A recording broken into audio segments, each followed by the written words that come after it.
Vamos agora, em continuidade, vamos realizar o interrogatório do réu Walter Souza Braga Neto. Eu pediria que o doutor Rodrigo Dalaco acompanhasse daqui também, por favor. Eu sei que o doutor José Luiz Mendes Oliveira Lima acompanha por videoconferência. Cumprimento o senhor, cumprimento também o general Braga Neto. Quem que é? Boa tarde, ministro. Boa tarde, ministro. Boa tarde, ministro Fux. Boa tarde, procurador-geral. Não, é um homem. Não estou falando. Não? Nada a ver.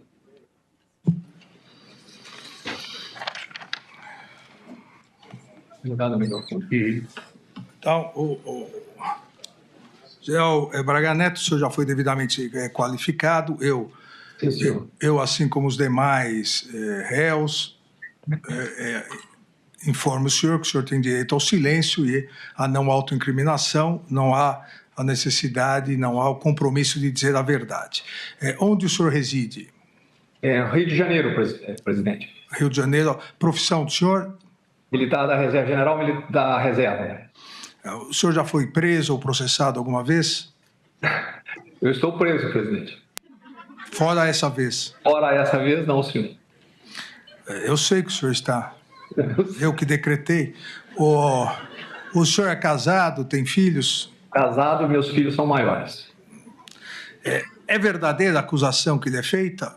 Não, senhor, não é verdadeira a acusação que me é feita. Não sendo verdadeira, e aqui eu até volto a insistir, essas são todas perguntas que o Código traz mais ou menos como obrigatórias para iniciar. Tem algum motivo particular que o senhor poderia atribuir essas acusações ao senhor? Não desconheço. O senhor conhece as testemunhas já inquiridas? Conheço, sim, senhor. Tem alguma suspeição, impedimento a apontar em relação a elas? Não, senhor, nenhum. Então, vamos iniciar aqui as questões mais específicas. E eu inicio, general Braga Neto, eu inicio com a reunião ministerial de 5 de julho. E a minha primeira pergunta é exatamente essa. Por que o senhor estava presente? Porque o senhor havia se desincompatibilizado para poder ser candidato a vice-presidente. E era uma reunião ministerial. Por que o senhor estava presente? Presidente, eu estava encarregado de fazer o plano, eu já estava trabalhando no PL, estava encarregado de fazer o plano de governo, uma coisa que eu nunca tinha feito. E eu sempre visitava o presidente Bolsonaro, né? E quando eu cheguei lá, o presidente me convidou para assistir à reunião. Para mim era interessante porque eu poderia escutar as informações dos ministros, talvez tivesse alguma coisa que interessasse para mim para um plano de governo. Nessa reunião, e já foi aqui citada várias vezes, porque há vários participantes da reunião aqui hoje presentes, o ministro Anderson Torres, o general Paulo Sérgio, o general Heleno, o próprio presidente Bolsonaro e o senhor também. Nessa reunião, várias manifestações contrárias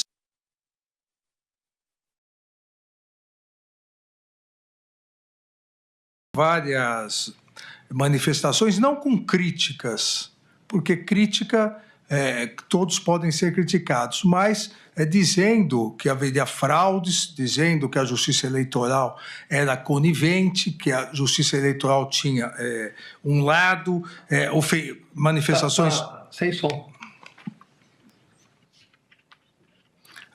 Melhorou, general? Não estou ouvindo, ministro. O senhor me ouve? Eu ouço bem. O senhor agora voltou. Então deixa assim. Então, voltando à questão, várias manifestações dentro do que foi o raciocínio lógico da denúncia do Procurador-Geral da República, incentivando a desinformação contra as urnas eletrônicas, pretendendo deslegitimar a Justiça Eleitoral e o próprio resultado das eleições. E o senhor, nessa reunião, aos 51 minutos e 32 segundos, depois de várias manifestações nesse sentido, o senhor diz, entre aspas, senhores, só observar que saiu uma notícia agora dizendo o Fachin que era o então presidente do Tribunal Superior Eleitoral, o Fachin dizendo que a auditoria não muda resultado da eleição. Não sei se os senhores já viram isso. Isso depois das manifestações, dizendo que algo precisaria ser feito, porque depois não seria possível. Até o general Heleno hoje esclareceu a questão do VAR, né, que o VAR não muda jogo. E também, na sequência, o senhor diz... a auditoria não muda o resultado da eleição. Está nos jornais, é só uma atenção. E ainda mais à frente, o senhor pede a palavra e diz ao presidente: pode falar, presidente? Aqui 1h26 e 30 segundos. Pode falar, presidente? No que o presidente responde: pode falar, quer falar? E o senhor diz: agora é aquela outra parte do movimento dos políticos. Agora é aquela parte da reunião política. Daí o presidente diz: qual reunião? O senhor diz: de apresentar para eles... O presidente diz: fala aí. O senhor completa: de apresentar para eles o papel de cada um. Não, mas tem a transparência um pouco antes. É sobre eleições ainda? Pergunta o presidente. Não, agora é sobre eleições, mas é o planejamento. Então, na verdade, a reunião também serviria para isso. O senhor quer esclarecer a sua participação nessa reunião, por favor? Sim, senhor, sem problema. O assunto de urnas era um assunto que estava para todo lado, né? Toda hora se falava.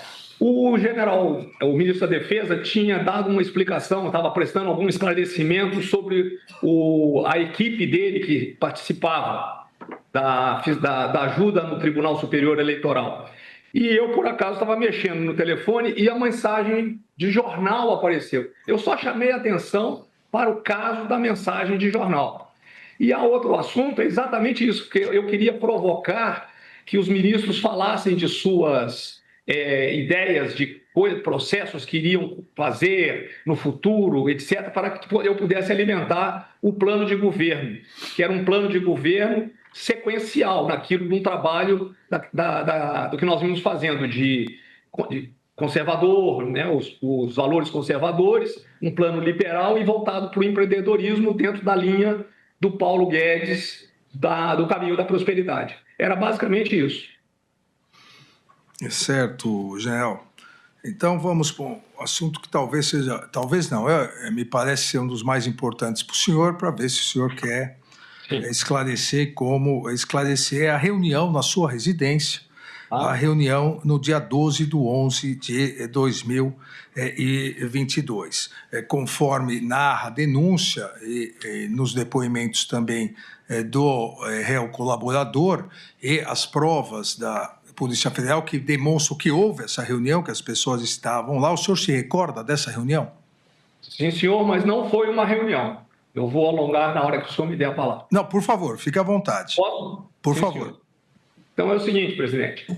Eu estava em casa, o general Cid chegou. Eu não costumava normalmente receber pessoas, mas depois, como eu vinha de uma campanha eleitoral, eu era muito parado e passei a dar atenção a todas as pessoas que me pediam, que eram, vamos dizer assim, eram apoiadores. E eu me lembro que o Cid ou ligou ou interfonou para mim e falou: chefe, estamos aqui embaixo, eu e 2 forças que queriam conhecer o senhor. Tá?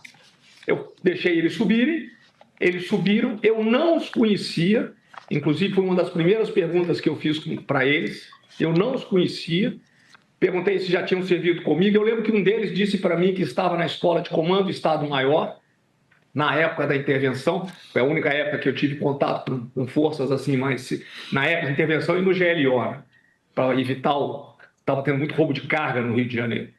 Eu não os conhecia, eles conversaram comigo 20, 30 minutos, como a distância era muito grande, não tinha intimidade para trocar nada. E isso aí é uma coisa que eu queria deixar bem claro, eles saíram juntos da minha casa. Isso que eu estou dizendo para o senhor... Perdão, Gel, eles quem? Os dois e o coronel Cid? Mais o Cid, saíram juntos da minha casa e os dois dizem depois, num documento, numa petição do coronel Hélio, que eu vim tomar conhecimento em janeiro desse ano, agora 25, em que o coronel Hélio diz que só foi para me conhecer, que ficou na minha casa na ordem de 20 a 30 minutos, que eu fui muito cordial, informal, mas assuntos, não aprofundamos nenhum assunto, e que, do mesmo modo, todos os presentes deixaram o local, o tenente-coronel Cid em direção ao Palácio da Alvorada, enquanto o tenente-coronel de Oliveira e eu fomos para a Casa Doce. E nessa petição ele também diz que havia uma série de outras opções antes dele resolverem ir para a Casa Doce. Então, aquilo foi acaso. E como o senhor conhece bem ali, a Casa Doce fica atrás do bloco da 112. Aquilo foi uma coincidência, que é dito na petição do tenente-coronel Hélio Ferreira Lima. Então, o general Cid, para mim, ele faltou a verdade. O general Cid ou o coronel Cid? O coronel Cid, perdão. Perdão, não, porque também há o general Cid. Não, sim, o coronel Cid não, meu amigo. O coronel Cid. O coronel Cid. Sim, quanto tempo aproximadamente eles ficaram na casa do senhor? Uns 20 minutos no máximo. E qual foi o assunto da reunião? O assunto, eles chegaram perguntando, tocou-se em assunto da intervenção, assuntos operacionais, alguma coisa que tinha sido feita, que eu prefiro não comentar, tá? Trocaram no assunto o que eu estava fazendo, o que eu iria fazer, que achavam que tinha sido... Poxa, que ficaram tristes porque nós perdemos a eleição, perguntaram onde eu estava trabalhando, eu falei, eu já estou trabalhando no Partido Liberal.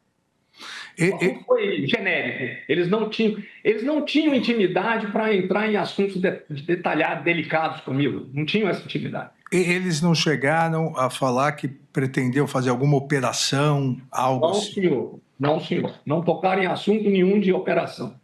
Eles não pediram dinheiro para o senhor auxiliar, seja nos acampamentos, na operação? Não, senhor. O senhor me permitir? Por favor. O que acontece com dinheiro? O presidente Bolsonaro deu uma recomendação de não se pegar dinheiro vivo. Eu não tinha contato com financiadores.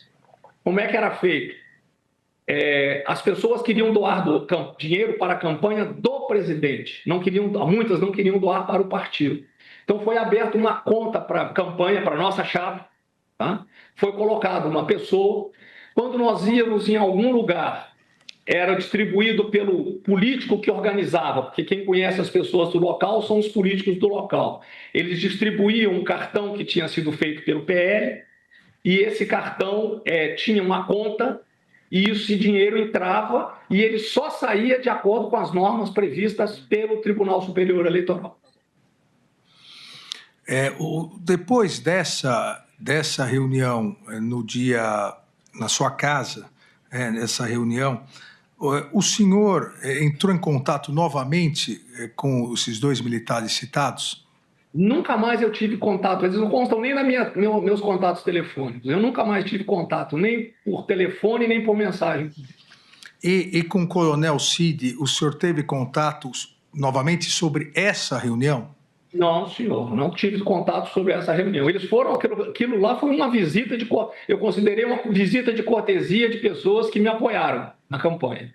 O senhor, obviamente, acompanhou todas as testemunhas de acusação, defesa, todos os interrogatórios, e o senhor acompanhou que o réu colaborador, o tenente-coronel Cid, reiterou o que já havia dito dia 21 de novembro do ano passado, aqui no Supremo Tribunal Federal, que o senhor teria, num primeiro momento, pedido para ele entrar em contato com o tesoureiro do PL para arrumar o dinheiro para esses dois militares a que o senhor se referiu. E num segundo, que é o Rafael Oliveira e o Hélio Ferreira Lima.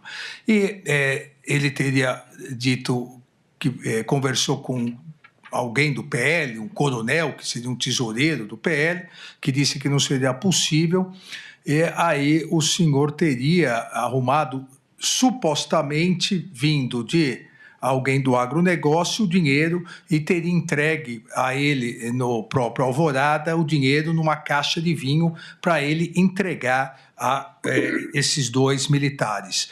Isso não corresponde à realidade. O que tem de real aí, presidente, inclusive há um equívoco nesse ponto, porque o Cid mesmo conta que ele veio atrás de mim e perguntou se o PL podia arrumar algum dinheiro. Era muito comum, porque quando o presidente Bolsonaro, quando nós entregávamos esse recurso do presidente, veio muito recurso. Então era comum outros políticos, através ou do presidente Valdemar, ou do próprio presidente Bolsonaro, ou de outras pessoas, pedirem para pagar contas de campanha atrasadas, dentro do previsto. O Cid veio atrás e perguntou: general, o PL pode conseguir algum recurso que nós estamos precisando? Na minha cabeça tem alguma coisa a ver com campanha. Eu viro para ele, como está nos autos, falo assim: procura o Azevedo, procura o tesoureiro, que era o Azevedo. Ele procurou o Azevedo, eu deixei com o Azevedo, porque eu não sabia o que era. Procurou o Azevedo veio mais tarde para mim e falou assim: general, o dinheiro que o Cid quer, está precisando, nós não temos amparo para dar. Então eu falei: então morre o assunto. E morreu o assunto. Eu não tinha, como eu disse ao senhor, contato com empresários. Então eu não pedi dinheiro para ninguém e não dei dinheiro nenhum para o Cid. O senhor, em momento algum, entregou numa sacola de vinho, o dinheiro ao tenente-coronel Cid? Eu não tinha esse dinheiro, eu não tinha contato com empresários. Os empresários eles estavam mais interessados no presidente Bolsonaro do que em mim, presidente. Então, todo o dinheiro era, tanto é que foi pedido para abrir uma conta para a campanha dele, embora fosse para a chapa. E no final do pleito, nós ainda devolvemos um dinheiro para o PL. Essa reunião, dia 11, teria sido, segundo a narrativa ou desenvolvido na denúncia, teria sido o início do que depois, com o financiamento, deflagrou na Operação Punhal Verde e Amarelo e também a Copa 2022. O senhor teve conhecimento dessas duas operações? Ministro, eu só fui ouvir o nome dessas duas operações quando a mídia publicou. Eu nunca tinha ouvido falar nessas duas operações. General, uma outra questão que acho que merece ouvi-lo, né, no exercício, como eu tenho dito aqui desde o início, que é um importante exercício da autodefesa, o interrogatório, a partir do momento em que, segundo consta na denúncia, principalmente o comandante Freire Gomes não teria dado seu apoio ao golpe, à tentativa de romper o Estado Democrático de Direito, ele passou a ser atacado pelas redes sociais de maneira a pressioná-lo. E a apreensão de mensagens, onde uma mensagem do senhor, uma mensagem muito clara, diz: para sentar o pau nele, preservar o almirante Garnier, mas também criticar o brigadeiro Batista Júnior. O senhor se recorda dessa mensagem? Ministro, eu me recordo dessas mensagens que eu vi no inquérito, né? Mas essas mensagens no inquérito, elas estão fora de contexto, estão descontextualizadas. Eu não me lembro de ter enviado essa mensagem, tá? Eu não me lembro de eu ter feito essa mensagem. E por isso, uma coisa eu posso confirmar para o senhor com certeza: eu jamais ordenei ou coordenei ataques a nenhum dos chefes militares. Pelo contato que eu tinha com eles, se eu tivesse que falar alguma coisa, eu falaria pessoalmente com eles. E eu não tinha contato com eles. Eu não coordenei isso aí. O senhor recebeu mensagens no dia 7/12, que foi exatamente no dia da reunião que o presidente Bolsonaro teve com o então ministro da Defesa, general Paulo Sérgio, o comandante Freire Gomes e o almirante Garnier. O senhor recebeu mensagens que constam também nos autos, do capitão Sérgio Rocha Cordeiro, e trocou mensagens com ele. Então, seria uma conversa, eu vou ler aqui. Força, Cordeiro. Porra, parece que tem uma reunião importante aí no Alvorada agora. mostra esse vídeo para o comandante, bota essa para todo mundo ver. Cara, é história, minha história é marcada por momentos como esse que a gente está vivendo. E uma mensagem dele enviada para o senhor: Força General. General, está havendo uma reunião importante, eu acredito. E acredito que o senhor esteja presente. Ele também mandando para o senhor. O Mário Fernandes mandando pro Cordeiro, Sérgio Rocha Cordeiro, a primeira mensagem, e o Mário Fernandes mandando para o senhor essa segunda mensagem, no mesmo dia em que estaria ocorrendo a reunião. O senhor se recorda de ter recebido essa segunda mensagem? Eu repito: Força General. General, está havendo uma reunião importante agora no Alvorada, eu acredito. E acredito que o senhor esteja presente. Se recorda, não? Eu não me recordo, eu não me recordo de ter visto, de ter lido a mensagem, de ter visto a mensagem ou ouvido. Era vídeo? Era áudio, presidente? Não, era mensagem de WhatsApp. De WhatsApp. O que eu me lembro, eu não respondi essa mensagem dele. Eu dei uma olhada assim e não me lembro. Não, eu tenho certeza que eu não respondi. Nem tomei conhecimento. Certo. Há um vídeo também que circulou nas redes sociais. No final do ano, o senhor compareceu ao acampamento. Não era acampamento, o senhor estaria saindo do palácio, no cercadinho, no conhecido então como cercadinho, e teria dado declarações quando os populares chegaram até o senhor, teria dado declarações: não acabou, calma, fiquem tranquilos. O senhor gostaria de esclarecer esse vídeo que acabou viralizando, né, nas redes sociais? Isso aí é até bom, presidente, para ficar bem claro isso aí. Eu não costumava parar ali na frente do palácio, porque normalmente tinha muita gente. O próprio presidente tinha falado para mim para tomar cuidado para não parar ali. Naquele dia tinha pouca gente. Tinha uma senhora na chuva com uma criança chorando, fazendo sinal para mim, pedindo para parar para tirar uma foto comigo.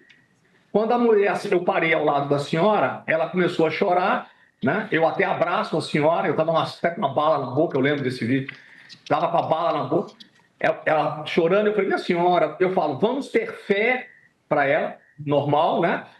E eu falo assim: não, tem alguma coisa aí, só não posso falar o que é. É porque eu sabia que o PL ia entrar com aquele documento no Tribunal Superior Eleitoral. E eu achei que aquilo poderia render alguma coisa. Eu não me lembro exatamente se eram 3 ou 2 dias. E eu não podia dizer para ela: não, fica tranquila, porque o PL vai entrar, porque vai que o PL resolve não entrar com o documento. Então, foi exatamente por causa disso que eu disse para ela: vamos ter fé que vem alguma coisa aí, que vamos ver o que dá. As datas, o senhor vai ver que foi logo depois que entrou com o documento. Pois não. Há ainda uma outra troca de mensagens no dia 14/12. É o dia da segunda reunião, aqui tratada entre o comandante, entre o ministro da Defesa e aí os 3 comandantes. Uma mensagem enviada por Ailton Barros para o senhor, que encaminhou outra mensagem que teria recebido, na verdade, é o encaminhamento de uma mensagem que ele faz ao senhor, que o senhor teria recebido de Forças Especiais, e nos autos a captura da tela do celular do senhor. Ele remete uma mensagem, ele encaminha uma mensagem que ele recebeu. Cada vez mais a nação brasileira precisa de você e exige o seu posicionamento. Que de preto é apoiar o governo, visto que são instituições de Estado. É exatamente o enfoque. Precisamos salvar o nosso Estado democrático de direito. Qual é a dúvida? Qual é o receio? Ou você toma uma atitude de patriota, urgentemente, ou todos nós, militares, amargaremos pelo resto de nossas vidas a marca da desonra, da covardia e de ser... Aqui está seremos, mas seria sermos considerados traidores da pátria, mesmo honrando o glorioso exército de Caxias ao longo de toda a nossa história. Então, aqui é essa mensagem, Ailton Barros reencaminha para o senhor, aquelas mensagens que são reencaminhadas. E o senhor, na tela consta, o senhor responde: meu amigo, infelizmente tenho que dizer que a culpa pelo que está acontecendo e acontecerá é do general Freire Gomes. omissão e indecisão não cabem a um combatente. Ao que ele responde, então vamos continuar na pressão, e se isso se confirmar, vamos oferecer a cabeça dele aos leões. E vem a sua resposta, oferece a cabeça dele, cagão. O senhor se recorda dessa... Presidente, eu não me recordo especificamente das mensagens e eu lembro de alguns dos prints, mas como eu disse ao senhor, os prints eles estão desconexos, né, porque ele não traz a sequência toda da conversa. O que eu volto a afirmar ao senhor é o seguinte, eu nunca determinei nem coordenei nenhum tipo de ataque contra o Freire Gomes, nem contra o Batista Júnior, nem contra o Garnier, nem contra ninguém. Também estaria fora dessa sequência do senhor o que a Procuradoria indica que o senhor tentou também pressionar o então comandante do Sudeste, na verdade pedindo que pressionasse o então comandante do Sudeste, hoje comandante do Exército, o general Tomás, também numa mensagem que estava no seu celular, dizendo, o Tomás foi no VB, o ex-comandante Vilas Boas, ontem. E aí, acredite, ele deu uma mijada no VB e na CIDA. Terminou dizendo que os dois serão prejudicados com as intervenções sem noção que estão fazendo. Na saída, ele resolveu abrir o jogo e falar mal de todo AC, principalmente do Teófilo, do Barata. Parece até que ele é PT desde pequenininho. E aí, continua. O senhor se recorda dessa mensagem também? Eu disse para o senhor, essas mensagens, como elas são prints, estão desconexas, e eu digo para o senhor o seguinte, eu não escrevi essa mensagem. Eu nunca escrevi essa mensagem. Primeiro porque eu conheço o Teófilo Tomás, eu sei que o Tomás, na realidade, ele tem uma ligação muito forte com o presidente Fernando Henrique, não tem nada de PT, não tem nada disso, tá? As mensagens, elas estão desconexas e não tem a conversação para saber se aquilo que eu encaminhei, eu tinha mania, às vezes, da pessoa me perguntar alguma coisa, eu copiar uma mensagem e mandar a mensagem que eu tinha recebido, entendeu? Para me livrar daquilo ali. Certo, General. Para encerrar aqui a minha indagação, o senhor entrou em contato, o senhor até na confusão de patentes, falou no general Cid, que na verdade é o general Lorena Cid, que foi comandante, inclusive, do Sudeste, né? O senhor chegou a entrar em contato com o general Lorena Cid para conversar sobre a colaboração premiada que tinha sido realizada pelo filho dele, o réu colaborador, Tenente Coronel Cid? Eu agradeço ao senhor, digo para o senhor, eu nunca telefonei para o Cid. Quando o Cid estava aqui em Brasília ainda, antes, lá no início, que o pai dele, o general, veio a Brasília, eu inclusive fui pessoalmente, eu e minha esposa, na casa dele, lá no início, lá atrás, 23. Foi quando eu visitei o Cid e eu perguntei como é que ele estava, para dar um apoio moral a ele. Essa mensagem que dizem que eu falei com o Cid, o pai do Cid é que me ligou. E o que ele me queria? Ele me pediu, foi ele que me pediu. Ele queria apoio político para o filho dele. Ele reclamava que as pessoas só falavam do 8 de janeiro e ninguém falava do filho dele. Tá? Foi isso que aconteceu. Quem me liga é o pai do Cid. Eu nunca entrei em contato com ele, nem nunca perguntei nada sobre delação premiada do Cid. Agradeço, general. Eu passo a palavra ao ministro Luiz Fux. Muito obrigado, ministro Alexandre Moraes.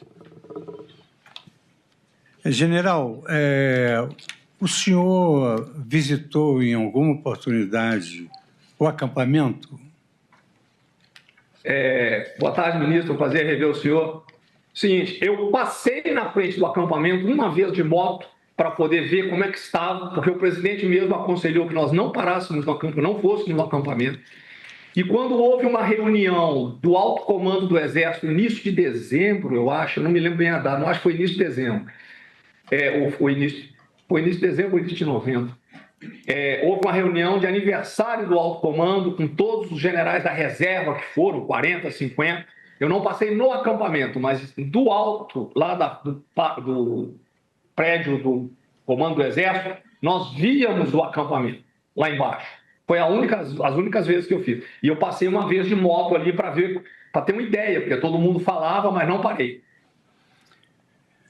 General, com o volume de pessoas naquele acampamento, era previsível que houvesse essa insurreição que ocorreu no dia 8 de janeiro? Presidente, as informações que eu recebia do acampamento, assim, as informações que eu digo com as pessoas que eu encontrava, com a própria dona Cida, que às vezes frequentava o acampamento, e que o pessoal comentava, na própria igreja lá, o pessoal tinha gente que ia no acampamento, era que era um lugar pacífico, né? Que tinha inclusive igrejas, tinha tudo. Eu nunca imaginei que aquilo ali ia continuar. Eu, inclusive, não entendi por que o Exército, quando começamos a ver, nós vimos que tínhamos que desmobilizar, não começou a convidar as pessoas para irem embora, entendeu? Para poder liberar, porque o presidente foi embora para os Estados Unidos, eu viajei também, não tinha mais nada ali. Pois não. General, alguém assinou esse plano verde-amarelo, esse punhal verde-amarelo? Eu desconheço esse plano, nunca vi esse plano. Satisfeito. Agradeço, ministro Luiz Fux. Passo a palavra ao procurador-geral. Obrigado, ministro relator. Eu saúdo o general e os seus ilustres advogados. E a minha indagação, senhor presidente, é o seguinte: nas buscas e apreensões que foram realizadas na sede do Partido Liberal, foi encontrada na mesa do assessor do general que está sob interrogatório, o assessor dele chamado Coronel Flávio Botelho Peregrino, uma pasta com o nome Memórias Importantes.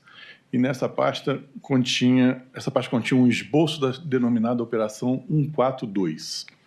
Esse documento aludia ao artigo 142 da Constituição e traçava uma estratégia de ofensivas contra o Supremo Tribunal Federal.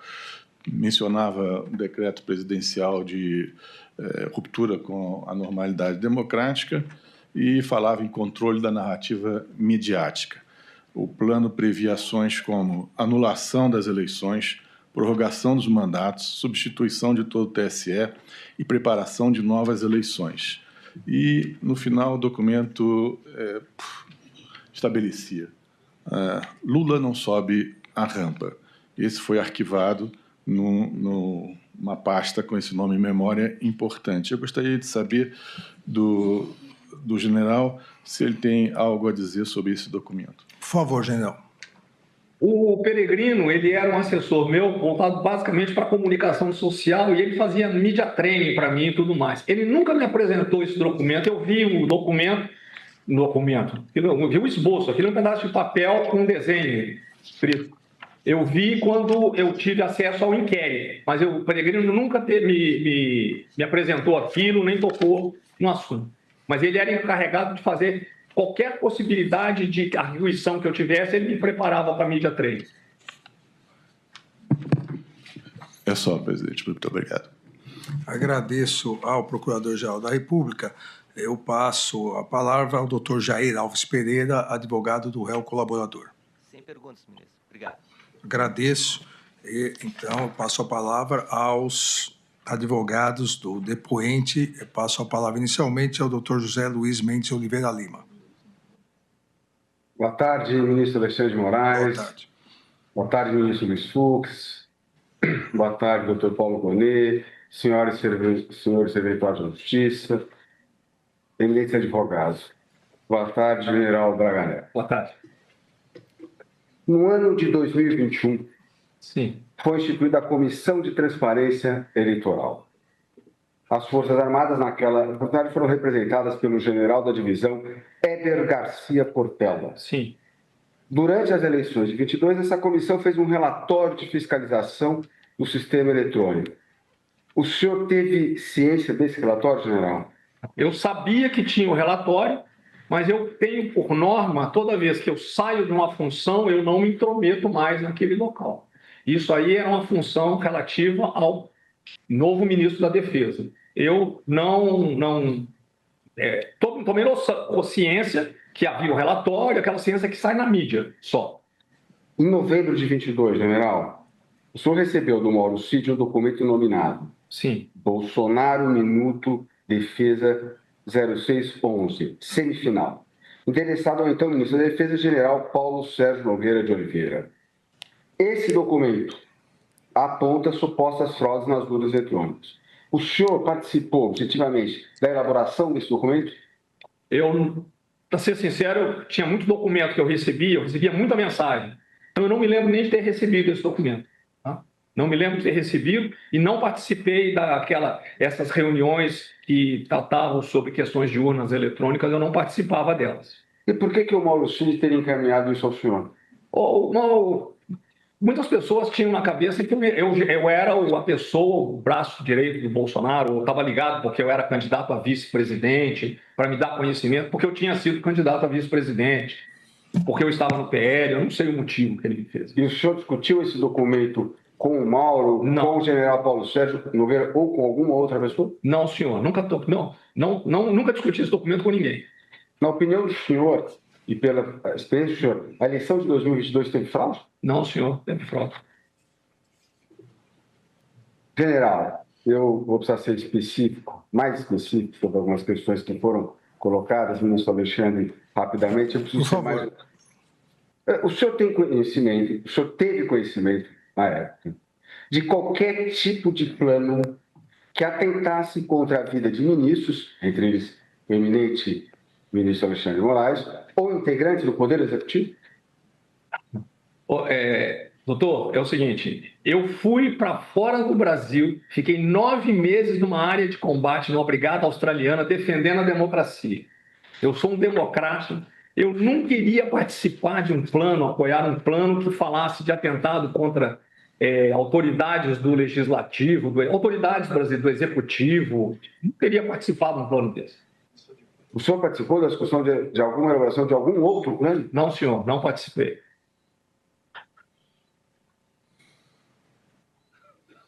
O senhor participou de alguma discussão? O senhor se manifestou em algum momento a favor de uma intervenção militar em 2022? Nunca. Primeiro, nunca ouvi falar em intervenção militar. Nunca ouvi falar. Essa palavra golpe apareceu na mídia, né? Nunca tinha ouvido falar isso dentro do palácio com o presidente Bolsonaro, nem com ninguém. Então, nunca ouvi falar, nunca participei de nada disso. Respondendo a uma indagação, agora mudando do tema, falando da reunião na sua casa. Sim. Respondendo a uma indagação do eminente relator, quando o senhor fala do diálogo com as pessoas que foram até a sua casa, o senhor fala assim, olha, eu falei até de intervenção. Mas para ficar claro, essa intervenção, quando o senhor menciona o eminente relator, é a intervenção no Rio de Janeiro? Sim, a intervenção militar, porque as pessoas, os FS que trabalharam comigo na intervenção, né? Normalmente eu só tinha contato com o comandante do batalhão, é claro, não falava com eles. Mas os FS tinham uma certa, vamos dizer assim, um respeito muito grande por mim. Né? Então é a intervenção na segurança pública do Rio de Janeiro. O senhor assistiu ontem o interrogatório do tenente-coronel, do relator Mauro Cid. Para você ficar bem claro. Ele disse que ele ficou 15 ou 20 minutos na sua casa e que depois ele saiu. Para ser bem claro, o senhor disse que ele ficou todo o tempo na sua casa? Ele ficou o tempo todo na minha casa e quando eu tive acesso a essa documentação, a essa petição do Hélio Ferreira Lima, que eu nem sabia que tinha essa petição dele, ele conta a história exatamente como foi. Eles chegaram, subiram, não me conheciam, queriam me conhecer por eu ser uma pessoa de certo renome, falaram amenidades, porque a distância era muito grande, eu os recebi muito bem, e saíram os 3 juntos, sendo que ele diz que ele e o outro foram, não esqueça até o nome do outro menino, foram para o Casa Doce, e o Cid tinha falado que tinha voltado para o Planalto. Então ele faltou com a verdade. Ele faltou com a verdade. Tem um trecho, general, quando o colaborador presta depoimento no Supremo Tribunal Federal, em 21 de novembro de 24, ele afirma o seguinte: De Oliveira já conhecia o general Braga Neto anteriormente. Parece que já tinha servido com ele no Rio, na intervenção, né? Com trabalho de forças especiais. Tinha uma ligação muito próxima ao general. está na peça 77, né? Página 623 da PET 11767. O senhor, de fato, tinha uma ligação muito estreita, muito próxima ao Major de Oliveira? É verdade essa afirmação? Não é verdade. Quando as forças especiais chegaram no Rio, eles estiveram em 2 etapas. Primeiro, num GLO, ficaram 6 meses comigo lá, e depois na intervenção durante 1 ano. O meu contato com eles era só com os comandantes, tá? Eu não tinha contato com a tropa e com os operadores especiais. Se ele estava, eu nem sabia disso. Se ele estava nas operações lá de baixo, ele não teve contato comigo lá na intervenção, pessoal. Também o réu colaborador, portanto, ele faltou com a verdade nessa afirmação, não é isso? Não é verdade. Sim. O réu colaborador disse ainda, a respeito dessa reunião realizada na casa do senhor, aspas, começaram a surgir algumas ideias. Não, vamos mobilizar os caminhoneiros, parar o país. Não, vamos bloquear estradas. Então, ideias que podiam ser feitas para... Quando entrou no nível de ideias, o general Braga Neto interrompeu e falou assim, não, Cid, não, o Cid não pode participar. Tire o Cid, porque ele é próximo ao Bolsonaro. Essa afirmação... Falso. É falsa? Isso é falso. Como é que eu vou discutir um assunto desse com 2 pessoas que eu não conheço? Eu só os recebi porque o Cid, eu conheci o Cid, e ele disse que as pessoas queriam me cumprimentar. E eu tinha mudado o meu modo. Antigamente eu não tirava nem foto. Não recebia as pessoas. E aí eu fui aprendendo com o presidente Bolsonaro que eu tinha de dar atenção, etc. E eu estava trabalhando no partido. Foi simplesmente porque eu saí da campanha. O senhor presenciou ontem o depoimento do réu colaborador e até uma pergunta que eu falo, porque ele demorou 1 ano e 3 meses para falar dessa questão do dinheiro, e ele disse que o senhor teria entregue um dinheiro primeiro ele falou que era na sala dele, depois ele fala que era numa garagem. Essa afirmação dele é verdadeira, Não, general? Não, como eu disse para o senhor, eu não tinha contato com financiadores, eu não tinha como arrumar dinheiro. Então, essa não é verdade, eu não dei dinheiro para ninguém. Independentemente de o ser ou não é verdade. responsável por dinheiro, a pergunta é objetiva. O senhor, em algum momento, entregou dinheiro para o coronel Cid? Não.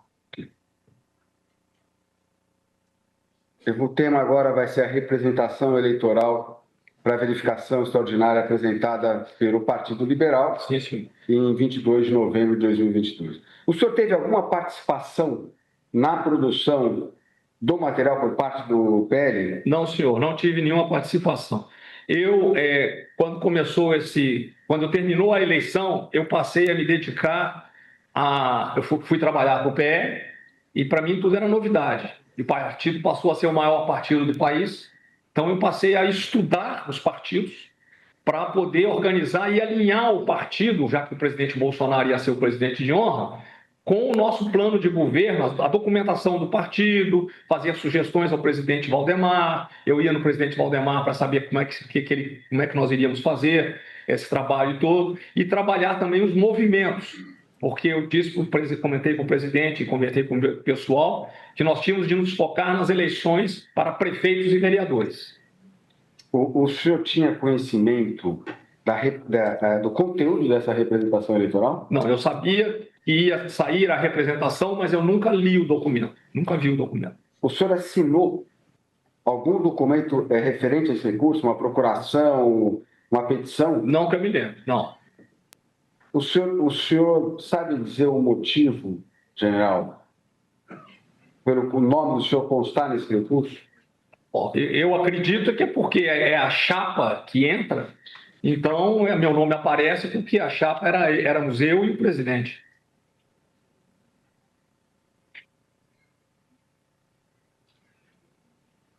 Em dezembro de 22, sim, o senhor teve uma série de trocas de mensagem com Ailton Gonçalves Barros.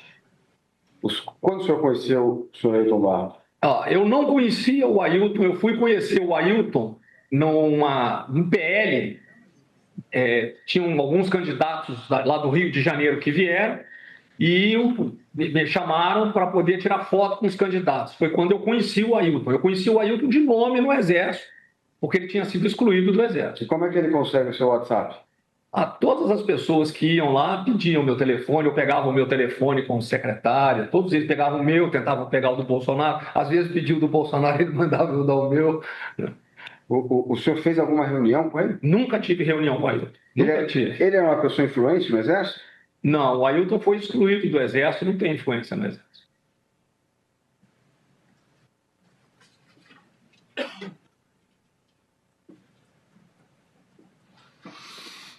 O já explicou sobre aquela mensagem. Só um minuto. Fica à vontade, doutor. Que várias já foram feitas, eu não quero tomar mais o tempo de Vossa Excelência.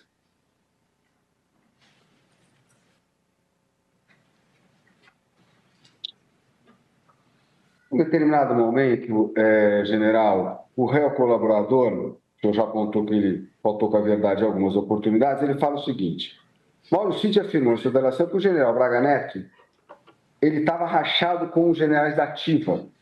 Então, o general Freire Gomes, o general, ao conversava com o general Braga Neto, né, até por algumas críticas que andava fazendo, porque ele achava que os generais eram frouxos, melancias.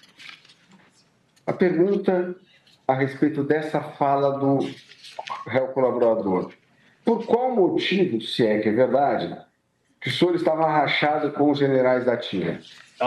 Como eu disse para o senhor, eu não sei de onde tirou essa ideia. Eu nunca estive rachado com oficiais nenhum da ativa.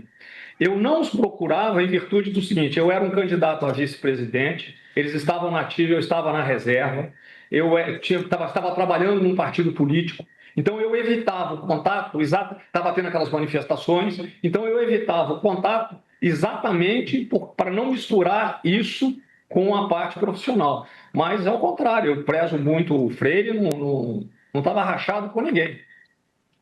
Agora, eu evitava, eu não me comunicava. Podem procurar, não tem contato meu, eu tenho até os telefones deles no meu telefone, mas não tem contato meu com nenhum 4 estrelas ou comandante naquela época. General, o senhor em algum momento, o senhor teve alguma discordância em relação ao general Freire Gomes e ao brigadeiro Batista Júnior? Não é discordância, eu não concordava, só é uma questão de empatia. Eu passava todo dia de manhã, uma vez de manhã e uma vez de tarde, porque o presidente, quando o pessoal fala que ele estava deprimido, ele estava com aquela doença na perna, era uma coisa muito feia, aquilo estava batendo muito o presidente e não conseguia curar. E eu achava que faltava da parte deles uma empatia maior para saber do presidente, dar uma atenção maior ao presidente. Às vezes que eu passava lá, eu perguntava: vieram aqui, não tinha essa informação. Eles não procuravam. E antes viviam procurando o presidente. Era só isso. Era uma questão de empatia, de falta de empatia deles com o presidente naquele caso que ele estava abatido em virtude da doença que ele estava sofrendo. General, qual a relação, já mudando para um outro tema, qual a relação do senhor com o general Mário Fernandes? Olha, eu conheço o Mário. O Mário trabalhou aqui comigo. Comigo não. O Mário trabalhou mais com o ministro Ramos, com o general Ramos. O Mário era chefe do Estado-Maior aqui quando eu cuidava da Olimpíada, ele trabalhava com o Ramos na DR. Depois ele foi com o Ramos para o Palácio e trabalhava com o Ramos. Primeiro eu acho que ele foi chefe de gabinete, depois ele foi secretário executivo. Então o contato meu com o Mário era esse. Um militar considerado um excelente profissional, mas ele não tinha contato direto comigo, não tinha muito contato comigo. O acampamento, o tema agora é acampamento. O senhor, de alguma forma, tentou interferir na atuação da Polícia Federal que realizou apreensões nos acampamentos? Nunca. Eu não tinha nem poder para isso. Eu saí do governo, eu deixei o Ministério em 31 de março e deixei o governo 1º de julho. Né? Gabinete de crise. Sim. Foi apreendido um HD que possui um documento chamado Gabinete de Crise, na qual consta o nome do senhor como coordenador geral desse gabinete de crise. O senhor tem conhecimento desse documento? Só fui saber disso quando apareceu na mídia. Tá? Apareceu na mídia. As pessoas tinham mania de usar o meu nome. Cansei de ver pessoas usando o meu nome. Outro dia eu estava comentando com alguém que era surpreendido às vezes que faziam um evento fora e quando começavam a me ligar perguntando se eu ia no evento, porque o meu retrato estava no evento. Eu não sabia desse gabinete, só tomei conhecimento quando apareceu na mídia. Onde o senhor estava, general, durante os atos antidemocráticos de 8 de janeiro de 23 e qual a sua opinião sobre aqueles atos? Olha, o que aconteceu? Eu fiquei em Brasília, como eu estava trabalhando com o PL, eu não podia simplesmente parar de trabalhar. Estava começando a trabalhar, aprendendo. Então, eu peguei a dispensa de Ano Novo, depois do Natal. Então, no dia 26 de dezembro, de manhã cedo, eu saí de Brasília e vim para o Rio de Janeiro. Tá? No dia 8, eu estava, da parte da manhã, na praia, como eu sempre faço, vou jogar vôlei.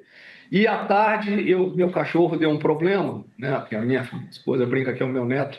Meu cachorro deu um problema e eu estava no veterinário naquela hora. Né? E o meu filho, eu acho que foi meu filho ligou e contou para mim o que estava acontecendo, quando eu ligar a televisão, mas aí eu só pude ver quando eu cheguei em casa. Eu não esperava aquilo ali. Para mim, aquilo ali, porque as manifestações de direita são sempre manifestações ordeiras. Eu nunca vi manifestação de direita que não fosse ordeira. Eu não gosto de usar muito a palavra direita, eu prefiro conservadores. Né? Mas os conservadores são ordeiros. Quando eu vi aquilo para mim me horrorizou. Aquilo ali para mim é vandalismo. Né? O que houve ali para mim foi vandalismo. O senhor, de alguma forma, participou, estimulou, se reuniu com algum dos manifestantes dos quartéis de 8 de janeiro? Não, senhor. Eu só encontrava, o que acontecia é que às vezes eu estava, por exemplo, no mercado ou na rua, as pessoas me reconheciam, até pessoas que estavam no acampamento, e vinham e pediam para tirar foto comigo, e logicamente me pediam se eu conseguia levar eles no Bolsonaro. Mas era o único contato que eu tinha. No acampamento, frequentar o acampamento, contato com os organizadores eu não tinha. Dinheiro para algum? Dinheiro? Não. O presidente já tinha recomendado não pegar dinheiro de jeito nenhum. O réu colaborador, que o senhor presenciou na data de ontem, chegou a afirmar textualmente, depois ele disse que não tinha nenhuma prova disso, mas ele afirma que o senhor era o elo dos manifestantes, o senhor é que levava as informações ao presidente Bolsonaro. O que o senhor tem a dizer sobre essa afirmação do réu colaborador? É a imaginação dele. O que acontece ali? Eu ia realmente todo dia, de manhã e à tarde, para ver o presidente por uma questão de solidariedade. Passava lá de manhã e passava de tarde. E às vezes eu falava com ele, comentava, porque eu sei que o presidente estava mal e não estava nem vendo televisão, né? E às vezes eu encontrava a pessoa, eu falava para ele aquilo que eu via na TV ou na mídia, para saber se ele já sabia de alguma coisa. Mas não era um contato vamos dizer, dos integrantes do acampamento ou das manifestações.